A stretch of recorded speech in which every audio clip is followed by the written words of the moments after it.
Got H2K's win. Thank you so much, Trevor and Stress, as we're joined here by Yarnan and Kasing, who both had a very, very good game. Congratulations, guys. Nice one. Thank you. A little close. But I just want, okay, so we had a crazy game, a lot of chaos, but I want to go all the way back to the beginning. And I just have to say, I really like your draft. So I really like the Rumble Sivir pick up first, because I think it's really good for you guys. But then you locked in the Annie after you've seen the Janna. Was that a pick you had planned already? Or was it just because they went so much disengaged that you felt you needed an extra tool to lock them down in the fights? I was actually expecting them to go for more of a Alistair Nautilus kind of champions because just that's in the meta right now and they just provide so much more. And I didn't expect them to go second rotation Janna because it just seems like Janna isn't the greatest at second rotation. Like she's more of a counter pick or situational pick to go with your comp. So yeah, then I saw it. I was like, okay, Annie can just abuse it pretty much. And then the next rotation, they picked the Vayne, and they gave the full Gromp XP to Vayne. And how was that? How was that early game for you, Hjarnan?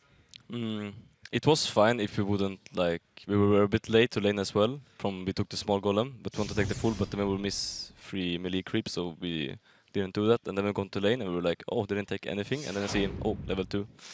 Yeah.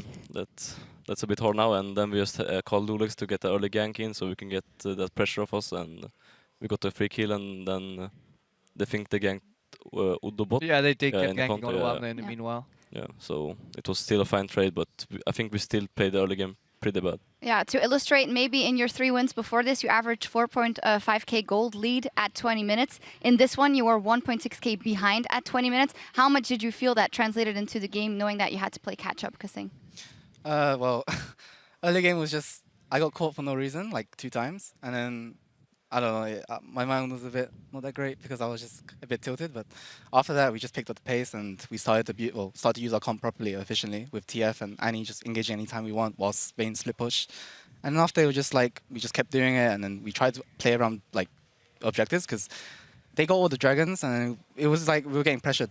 And then we had to like try and make a play around Baron, and then you saw Lulex just die to it after, and yeah, that wasn't the best call. Yeah. But then after we just kept playing the team fights right, and then eventually we just outpressured them. Yeah, so you guys got behind early. We have a couple of replays. There's so many team fights to choose from, but I think the first replay when you get that on your screen right now should be one of where the game's pretty close. So, Kasing, we can roll the clip right here. So, what happens? Well, we knew that.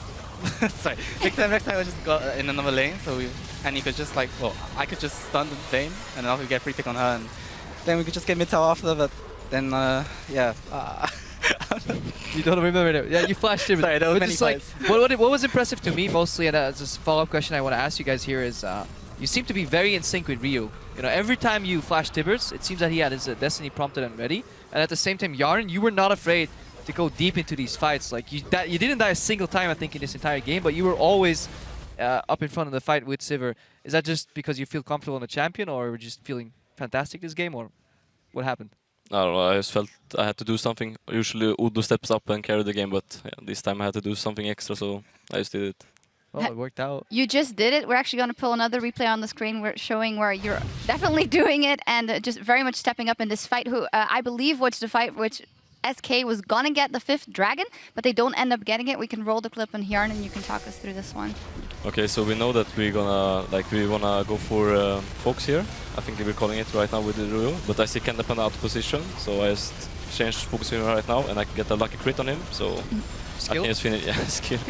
So I finish off and I hear that they kill Victor, and then after that the team fight is pretty much won. Yeah, establishing that AD carry dominance. Overall, I just was very impressed with the way you guys called back into the game and kept winning these team fights. Did you guys at any point think this game is, slipping out of our hands, or did you get really worried? And how were the communications, especially in these fights, because they seemed very chaotic? So was everybody shouting, or was it still calm and collected? Well, we most of the time we timed Victor's cleanse and flash. Like he was like our main priority because Vayne, as soon as she built Blade of Rune King and PD, and she pretty much went for like QSS and Giant Spell and stuff after, she basically doesn't have enough damage to do something in fights. So most of our time, like most fights, we just called out Victor, and whenever we could, we just kite back if anything. And then after it was just like, once Victor was dead, pretty much they didn't have much damage. Yeah. Solid game plan playing those team fights. A final question for Hjarnan. In the feature, we did see when I asked you last time how come you were doing so well, you just said Kasing. I do want to repeat here, you did 46% of your team's damage in this game. You had a 96% kill participation. That is 25 kills over the 26 you were involved in. Is the answer still Kasing? Because, come on. Cussing. Cussing. There we go. That's what I want to hear. Thank you guys very much. Great by H2K as a whole. Congratulations, guys. All right, in just a few minutes, Fnatic will look to continue their undefeated streak against the struggling Elements. We'll be right back right after this. Cussing. I would actually play without shoes. Yes, So that will make me play much better. Really? Yes, actually, somebody's gonna try. Like when we win, you should all like pull up your shoes like mainstream. On the hunt comes down, but Freddy is just sustaining himself through auto attack after auto attack. Oh! Boomerang!